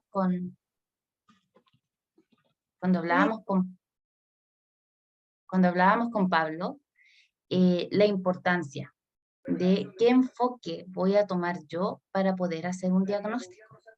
Es muy importante porque dependiendo de la visión o el modelo al que yo adhiera, es a lo que le voy a ir haciendo énfasis. Si yo soy, por ejemplo, formada en un modelo sistémico, obvio que voy a empezar a mirar el problema desde la familia, voy a empezar a desarrollar, ¿cómo se dice?, intervenciones desde ese punto de vista. Ahora, si yo por formación tengo una formación más psicodinámica, por más que yo quiera, no voy a poder dejar de pensar en las instancias psíquicas, ¿ya? O por otro lado, si es que me formé por un modelo cognitivo-conductual, ¿qué me vienen a hablar a mí del inconsciente? Entonces, cada uno finalmente va a tener la posibilidad de poder diseñar una batería de test. Si me preguntan a mí, mi opinión, que no me la han preguntado, pero se las voy a dar igual. Para mí, un buen proceso diagnóstico debiese incorporar al menos, independiente de la entrevista, porque yo parto de la base de que la entrevista va, ya, eso va a ir siempre, Aparte de eso, 3 instrumentos que me permitan triangular la información que estoy teniendo, pero es una opinión personal. Yo no aplicaría 2 pruebas, por ejemplo, un Rorschach y un TRO, o 2 pruebas gráficas, ¿ya? Siento que en esta pasada, utilizar instrumentos que miden, entre comillas, o que buscan averiguar lo mismo, no es tan conveniente.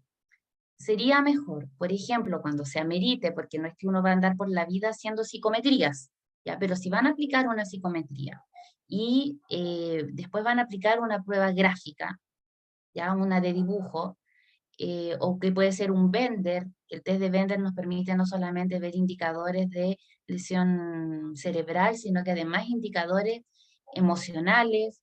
Podemos incorporar, si no vamos a hacer un Bender, un HTP, podemos incorporar alguna prueba proyectiva, alguno de estos inventarios que mencionaba Pablo respecto de la autoestima, alguna prueba desiderativa, pero en ese sentido yo invito a que vayamos ampliando nuestra forma de generar baterías de test.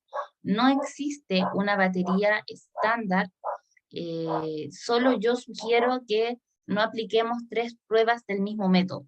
Ya no vale la pena aplicar un WIS, unas figuras progresivas de Raven y un Vecta. Ya es como, no al lugar. Ya si vamos a hacer una exploración, exploremos la parte social, exploremos qué le está pasando emocionalmente y exploremos a lo mejor, no desde una psicometría tan exhaustiva como sería un WIS, pero a lo mejor alguna otra prueba que nos puede ir dando ciertas luces. ¿Ya? Estamos ultrapasados, pero traté de hacerlo lo más rápido y lo más claro posible. Nos quedan unos pocos minutitos para que alcancen a hacer el sorteo. No sé si mientras, no sé si tienen alguna duda, mientras yo les dejo de compartir y Daniel comienza a preparar la pantalla para la presentación. Ahora van a Muchas hacer el sorteo. gracias. Sí, ahora vamos a hacer el sorteo. Muchas gracias, Jennifer. Y bueno, Pablo, que no está, también agradecerle. Agradecerle también a todos, a todas ustedes por haber estado este ratito, que nos pasamos un buen ratito. Estuvimos unos 20 minutitos más, pero todo en pro para ustedes. Así que lo primero que voy a hacer, obviamente pidiendo las disculpas pertinentes, es que el chat se va a desactivar para poder dejarle el link y que el link no empiece a correr hacia arriba, ya así mantenemos todo el orden, ya. Vamos a desactivarlo ahora. Y ahora les voy a dejar el link en el chat, ya. Este link es para que puedan ver su certificado. Les voy a dar esta información nuevamente y en todos los seminarios que hay, yo repito esta misma información. Si quieren pueden guardar el link mientras tanto, pueden rellenarlo en la noche, quizás mañana, porque lo más probable es que ahora se atoche un poco, puede que hayan personas que no les llegue, puede que haya personas que les llegue. Esto debería llegar en no más allá de 3 minutos a su correo, así que si no les llega, yo les pido que guarden ahí el link y lo completen quizá el día de mañana tempranito, ¿ya? De todas formas, esto va a estar 2 días hábiles, ¿ya? Para que no se preocupen. También les cuento que sería ideal que lo hagan con una dirección de correo electrónico Gmail, ya que esto va en un Drive, ¿ya? O sea que esto es amigable para Gmail y así no van a tener problemas al descargarlo, ¿ya? Ahora vamos a proceder al sorteo. El sorteo sería para una beca para el diplomado en psicodiagnóstico infanto-juvenil, ya de los cuales va a estar Jennifer y Pablo haciendo clases en alguno de los módulos. Entonces, lo primero que vamos a hacer es que les voy a compartir pantalla. Les voy a dejar también el QR para las personas que deseen, en vez de ocupar el link, ocupen el código QR que se encuentra allí, ¿ya? Ya, tengo el chat desactivado, ¿ya? Así que les pido por favor, si es que la persona que gana, que por favor hable por micrófono, quizá mande un corazoncito, levante la mano, si es que no tiene micrófono, haga alguna seña, ¿ya? Para poder ver que esté todo ok. Les cuento que habemos casi 600 personas acá en la sala. Bueno, como ustedes pueden ver, hubo muchas personas inscritas, así que vamos a hacer el sorteo con todos y todas, pero solamente ustedes van a poder optar a este cupo, ¿ya? Así que Vamos a... ¿Podrían vamos a subir par- nuevamente el link, por favor? A ver, el link no se encuentra por ahí en el chat. Ah, el link está en el chat de... Sí, está el último comentario que está. Sí, está en el chat. Muchas gracias. Así que Me caí voy justo a... antes de que lo enviaran. Por favor, ¿le podrían subir? Ah, sí, no te preocupes. Lo voy a volver a reenviar, ¿ya? Ahí debería estar. Avísame si lo ves. Sí, muchas gracias. Súper. Ya. Ahora sí, vamos a partir con el sorteo. Yo igual voy a estar atento a todas las personas que están acá en la sala, así que vamos a comenzar.